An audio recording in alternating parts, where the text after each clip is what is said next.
I'm Melanie and I work as an advocate and researcher for women that have experienced domestic abuse.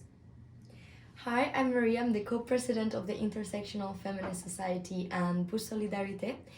And we're here with Hoda and Sema from Vavengers, a UK-based charity that advocates along survivors and activists.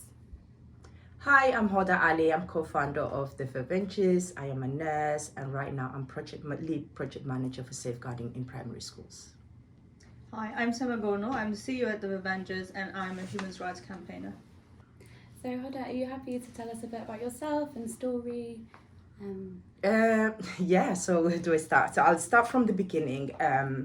So my name's Hoda Ali. I was born in Somalia, and it's known as Somaliland now. So that's where the British colonized the part of Somalia. I mean, life was beautiful. It was, we would go to school and you would run around on every Friday. That's our weekend in a Muslim Islamic country. So we'll go to the beach and just be children. But we do practice over 98% of women from Somalia have been cut and go through female genital mutilation. So female genital mutilation is something we know about it. You have a party about it. When you go to school, your friends will be asking you. So it's not something feels it's abnormal. It's something actually that is normal. I went through FGM and then civil war started as well. So we became a refugee moving around and that's how I actually ended up in Europe. And why would you say advocating to stop FGM is such an important topic for you? It is very, very important. We talk about things like fighting against women and girls who are affecting women and girls all around the world. It doesn't matter who you are and where you're from or what your color of your skin is. So female genital mutilation, as we know, is an harmful practice. Some people would say they do it different reasons, but FGM happens to women to control their sexuality. So why we say important, it's important to actually educate ourselves to understand what it actually female genital mutilation is, and what is the harmful that comes with it, if it's psychological, if it's medical, but also how do we empower the future generation so this doesn't happen to them. So one of the reasons that we as a survivors is speaking out and decided that education is needed and awareness is needed is that I want to see a 10-year-old me, from 20 years from now, who has not had FGM, who will never go through her FGM. Her children in the future will not be at risk either. So it's really, really important that we advocate for that so we can empower the future generation. And what were your key highlights and challenges of living in Somalia? So the key highlights is, like I said, it was being a child, storytelling, poetry. I'm from the land of poetry. That's what Somalia is known. It was beautiful when we have full moon. That was when we were allowed to play outside and stay out late at night, going to the beach and walking out. Totally different thing that it's like when you go on holiday, how it feels. So that is how it was. But the challenges was having the civil war. Because for me, going through female genital mutilation, I was cut with my younger sister. I was 7 years old, she was 6. So we didn't have any problems in the initial cutting, but I started getting sick when I turned 11. And then as I turned 11, civil war started. So now you have a war in the country and I'm sick. And it was really hard for my parents to find a hospital, and I was lucky. I'm always say that I'm the luckiest girl alive because there was one hospital that was open run by doctors that was from Italy with Somali nurses, and it was actually a maternity and children hospital. So I was actually their first ever patient they had that to do with FGM, and at first they didn't even know I had FGM. It's only when I had ultrasound they realized actually they thought I had a cyst, but then they realized I have my period that was accumulating inside because it had nowhere to come out. So for me, the challenge was, being in hospital, being a child, but you can't be a child. You can't play with your friends, but also you're scared because the whole country is getting bombed. And so coming out of the country to be safe, first of all, from war, but also to get the medical help that I needed was really the challenge for my parents, I would say, because I was young, I didn't know. I know that as an adult now what they went through to get me where I am today, but at that moment that was the challenge of just being safe really and getting medical help as well. And can you tell us a little bit more about when you moved from Somalia and then went to Europe afterwards? So before I actually moved from Somalia, I moved within Somalia a couple of times because the war happened in Somaliland, so that's the north. And then when the war happened, we left. So this time I already had FGM, but I'm not sick. We went to the capital of Somalia, which is Mogadishu, which is the most beautiful city in the whole world. You know, we have inland, we have the longest Indian Ocean inland after Madagascar. We are, you know, the Spice Islands, so we have so many tradition going in and out. You know, we had everything you can imagine, you know, so it was such a beautiful, but of course the civil war happened and you have to live and you have to find the help and the support that you need. So I think I answered the question, but sometimes I'm menopausal as well, so my mind goes blank. And can you tell us a bit more about then when you went to Europe afterwards and how you found that? Yes, okay, so coming to Europe was, actually the reason I came to Europe was to get help. So the doctors who were operating me in Somalia, we have to live in Somalia because of the civil war, and we went to an island called Djibouti. That is where my mom from. It's a Somali island, but it's colonized by the French, so it's like they have kind of different cultures. So I was there, and I went to the same hospital because the same doctors who operated me in Mogadishu, because the war, they have to leave the hospital as well, and somehow they had the same exact hospital in Djibouti. So we all got on a plane in, of course, different times and end up in the same hospital, so my care can carry on. And after that, they couldn't. So after many operations, my period will not come out naturally. So every month I will wait. They will say, wait, so your cycle, nothing will come out. So when I was about 15, just turning 16, they said, we're not going to operate you anymore, but what we'll do is we'll send you to Italy. So that's how I came to Europe, to actually get a medical support. So I went to Italy. I was in Milan. I was in hospital for a whole year. And so they can just correct all these problems that I had, so I can get my period naturally. So at the age of 17, I started getting my period naturally. But now we are refugees, so we can't go back to our country. So as much as Europe was something that was beautiful to me, to come in and say, oh my God, I'm going to get better and I won't have to be in hospital anymore. I can go back home, because I was never planning to stay. You know, it was always, I'm going to come back and see you all when I get better. But that never happened, because now our passport is no more working. So that is how I end up in Holland. And me and my father, we end up in a refugee camp in Holland. But then Dad left because he needed to fight for my younger sister and my mom, who was back home in the war still. So he left me in Holland, where I end up I was underage, so having a social worker, but living in a camp. And then Dad went to Denmark and bring Mom and Dad over there. So I end up living in Holland in a refugee camp for about 3 years. But I had my older sister who was here with her kids, so she sponsored me to come over. And that is how I came to the UK as well. I came to the UK, I think it was December, just before Christmas, 97, which was a couple of months before I turned 21. So yeah, it was a journey. I mean, I can't say it was a horrible journey. It was a beautiful journey, because I think traveling and going through all of those things in different countries and different language really did help me and make me the person I am today.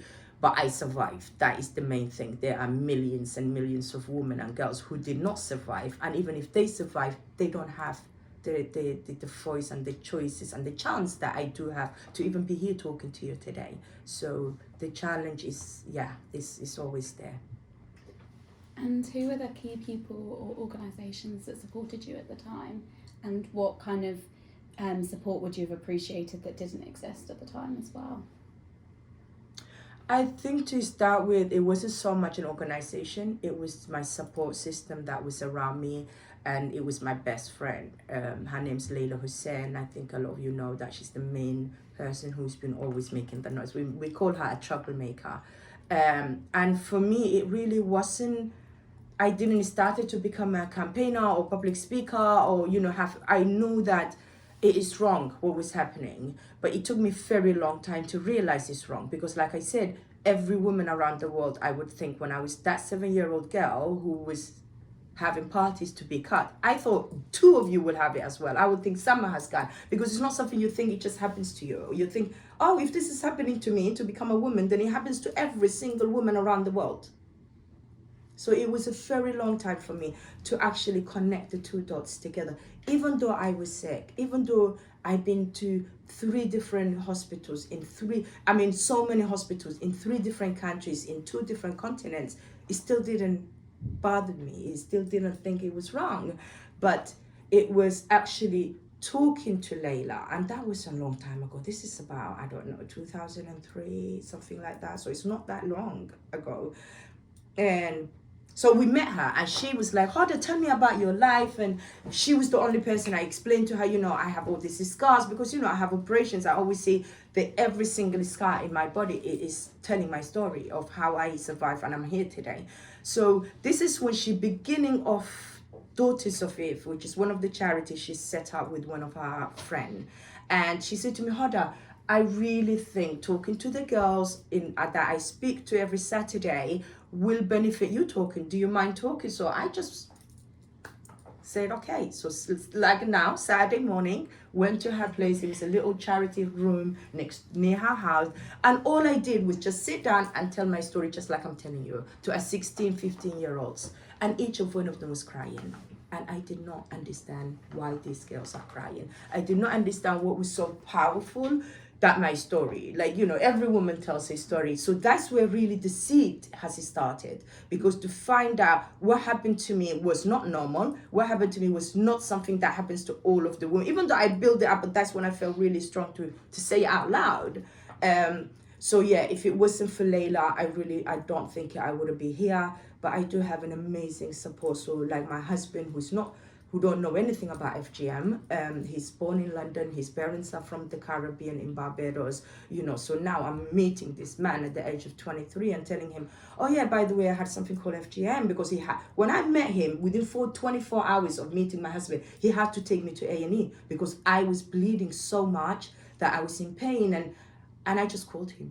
Because I wasn't shy, I was like, hey, where's the nearest hospital? Because I'm new to the area. I just moved London from Sheffield. So he kind of knew. So it is very hard, I think, and still we climbing those stairs, but it's about support system. It's knowing the people who love you around you and supporting you to say to you, yes, it's your voice, and your voice is louder than you. And that's what we are really doing. When you look at the Vavengers and everything we do, is use your voice and just think about the future generation who do not have a voice. It's important to be a role model. It's important to use your voice. So that is why it's important that no matter how hard it is, we have to talk about subjects that is like that.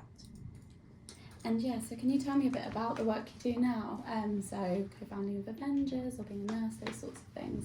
Okay, so I'll talk about a little bit what I do, and then Summer can talk about what the Vavengers do. So for me, I always been a lone worker when it comes to this work, because I'm trained as a nurse. I work for sexual health for a very long time and HIV. This is a place that is very sensitive questions you ask. We have so many patients who will come from the GP just because they're complaining abdominal pain, just because they're complaining maybe it's urine infection. And the first thing they say, oh, well, you had FGM, go to sexual health clinic. You see the patient and they're not even active. They never had sex for not never, but about 10 years. So when it comes to a health professional, there was no help for women like me. They were not referred to the right doctors, because the majority of them is a gynecology issue. She don't have to go to all these other departments. So it's what I learned working on the floor, and I realized if I don't do something about it, nobody's going to do so. I single-handedly went and met with the chief executive in the hospital, who happened to be our HIV consultant. So I had a knowledge, and it was okay for me to talk to him. And then I got our manager, a department manager, and the ID person. And I was like, okay, so we have all of these women, because this time I did work in this hospital. I will do training. I would like, today we're going to do FGM training. And they were all like, wow, we didn't have trainings like this. So now it's how do we implement that so we can help the patients? If you walk in, what are we going to do? So I put those three people together, and I said, right, if we're asking a woman how many partners she had, that's sensitive. If we're asking women when was her last sexual intercourse, that is a very sensitive question. So why can we not ask women and girls if they had FGM? If anybody mutilated their privates or their vaginas, So it became easy and logically to actually put up within our performer. So what we did is that we add 4 more questions. Have you had FGM? Yes or no? What type of FGM? Because there's 4 types of FGM. And we say unknown, because a lot of women are cut when they are babies. They don't even know they had FGM. So it's very important you give them that platform. If they don't know, you still can record, but you say unknown.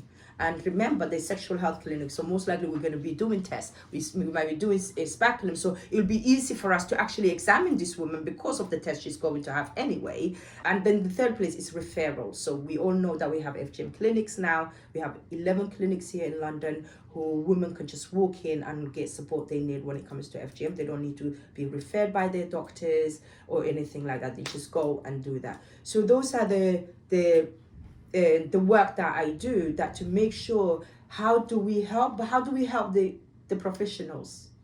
So yeah, so that was my job. I'm back of my job now. We realize girls are cut at the age of primary school. There is no reason we have to spend so much money and so much knowledge in secondary school when they already gone through the procedure. So what do we do? So that is right now I'm leading the first ever of its kind in here in the UK. So nobody is doing this work we're doing in primary school. So it's working with the primary school, the whole school staff, parents, and then in the summertime, May to July, to actually deliver FGM lessons based on different topics as well. We use NSPCC, which is My Body, My Rules slogan. We use the PANTS rule as well, and the rights of a child. So I can't talk about FGM and safeguarding without talking about all of those. So we talk about the rights of a child. We talk about the PANTS rule, and those of you who are not familiar with the PANTS rule is that each letter stands for something. So P is privates are private. A, always remember your body belongs to you. N, no means no. T, talk about secrets that upset you. S is speak up, someone can help. So the children know each letter, and that is how we teach them. Also the community. So from doing parent workshop, a lot of parents were really open. They would come to me, they're like, Hoda, I'm a survivor. I need to see a doctor. And I'm going through this stuff, or I need a psychology help. So it's really becoming a safe space for the women who have had it themselves, but also I want everybody to remember this is not separating anybody in the school. This is everyone having this training. So it doesn't matter if you're from practicing community. It doesn't matter if you're white or black or green or yellow. It does not matter if your child comes to that primary school. You will get all 6 parent workshop, and your child will learn how to keep themselves safe. Because what used to happen that FGM was said is someone else's culture, and I refuse that. FGM is not my culture. FGM is not my religion. My culture is the clothes I wear, it's the way I speak, it's the way I dance, it's the way I dress and eat food. My culture is not harmful. FGM is something that inherited into my culture to make it normal for women and girls to be abused, basically, right? There is a saying, cultural acceptance does not mean accepting the unacceptable. FGM is unacceptable. It hasn't got a place in our world. So anybody who is saying it's my culture or my religion have no place. No, we need to correct people as well with their terminology. We need to correct people when they're speaking to making it normal. FGM is something that happens somewhere else. FGM does not happen just in Africa. FGM happens every corner in the world. The only place FGM doesn't happen is Antarctica. That is the only place that it doesn't happen. It happens everywhere. So I'm not saying it's too late. We came afar from the last 5 years, because now you can actually look at it in a newspaper and somebody will write about FGM, but we are not nowhere near to end this kind of practices. We are not nowhere near to actually respect women and girls and stop violence against women regardless of who you are. And so we have a long way to go, but we're still getting there. I think we've done something. Yes. And as an FGM survivor, how did it help you in your work as a nurse and when supporting other survivors as well? Well, unfortunately, it's because I'm a survivor myself. So I know the feeling, I know what FGM has done to me. I know that FGM has taken away my childhood because of all the times that I spent it in the hospital. But we know that it affects women so many different ways. There are some women who don't have any medical problems, but they live with the psychological problems, right? So for me, it helped me, one, having the experience, but secondly, understanding about human body, because being a health professional is something you learn, because the cutters are not doctors. They're not nurses, they're not midwives, they don't know anything about the human body. This is a job they inherit from their mother, from their grandmother, from their great-grandmother. Also, it's the way they pay their bills. So in a way, for us, when we're talking about the cutters as well, this is their job. So what are you offering them to feed their families if you want to stop ending FGM, right? So for me, it's having that experience. It's actually knowing and experience, and also being able to provide the support the women need, because I know they don't need to go and see, you know, a bones doctor. They go and need to see a gynecologist. They need an ultrasound. They might need a urine test, you know. So it's understanding for me is just coming and understanding the whole thing as a professional and as a survivor is great. But always thinking about, is it okay? Because you don't have to be a nurse, you don't have to be a professional, but to understand that, is it okay for this world to be abusing children like that, you know? Because when we even not talk about women, children are being abused in this world, and people are making it normal. People are saying it's okay. Who give anybody the right to be opening a child's private part, let alone to remove some of it, you know? It doesn't matter. In here, we teach children to keep yourself safe. If you are worried, if you're scared, go and talk to your trusted adult. But when you have certain cultures, certain things become normal that is actually are not normal, and it is abusive. So it's about showing compassion, and it's about making sure you ask the question no matter what. Because I always say, if it wasn't for my mouth, I would not be standing here talking to you today. Because I can have the 1,000 degrees and masters if you want in the world, but you have to have compassion, and you have to understand humanity. Only then can you go and help. So color doesn't come into it. And gender shouldn't be coming into it. You know, if you are poor or rich, shouldn't be coming into it. But this is the world we are living. So what do we do about it? And that's why I say, keep knocking at that door until you knock it down, because I don't take no. Yeah. And how would you say professionals can effectively safeguard women and girls within the UK? Well, that is the professional duty. It shouldn't be something we really like asking people. That is part of your job, to keep your patients safe. If you're a community leader, to keep your community leader safe. If you are a religion leader, to make sure your mosque or your church is safe for people to be coming to do that. So professionals, especially health professionals, have a duty of care when it comes to all of their patients. So you know that there's a lot of them who said, oh, well, I can't talk about FGM because it's, you know, I really don't know how to speak about it. There's the ones who said, well, I really don't know because does it happen here? You know, you hear all of these crazy excuses. So if any health professionals listening to this, you have a duty of care for actually the society, because when you take this job, this profession to take, you are really taking care of a whole community, a whole country. So ask the question. There is no hard question you cannot ask. As a health professional, always ask yourself, like, is it okay for me not to ask this question, or is it really okay if I sit back and sit because it's so difficult to ask? What world are you living? So yes, you have a duty of care. You stand up and use your knowledge and use your power. You understand safeguarding is everyone's business. It doesn't matter if you're the cleaner in the hospital or if you are the surgeon. Everybody, safeguarding is their business. So for those doctors, for those nurses, for those midwives, the whole health professional who's saying, we really can't talk because I don't have that, there is training. If you don't have the knowledge, go and reach out to organizations who are providing. I have been, over 10 years, I trained many doctors and nurses and midwives, even if it is at the university, right here in King's College, right here in Chelsea and Westminster. We train them. So if you don't have that training, if you don't have places in your department, go and get the training you need. Get your paperwork in order, because you need to make sure every single person in your reads the safeguarding files and sign. We know that. We have the FGM mandatory training every year that we do. Why is an FGM in there? Why are you not providing? Why is FGM, certain hospitals, they actually do online FGM questionnaires. 10 minutes. 10 minutes. 10 minutes, you can't even actually write the history of a woman who's a survivor in 10 minutes when she's in your department. So what makes you think in 10-minute online training will actually make your staff to qualify to ask questions? They're not going to ask. They're going to be scared. They're human beings. So those of you who make decisions, those of you who sit behind the paperwork that like to be the tick box, have to really do a lot more work than what we are doing. It's very sad that we are not up to scratch living one of the richest country in the world. I was cut in Somalia. The doctors are trained. They talk about their women. Yes, they might not have a law that says it's forbidden, don't do it. But they actually sit down and provide women the health consequences that come with it.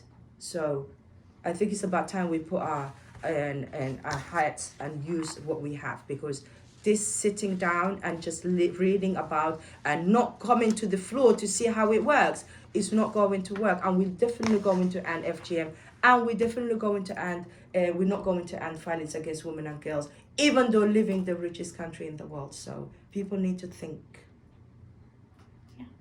Wow, thank you so much. Thank you so much. Wow. Yeah.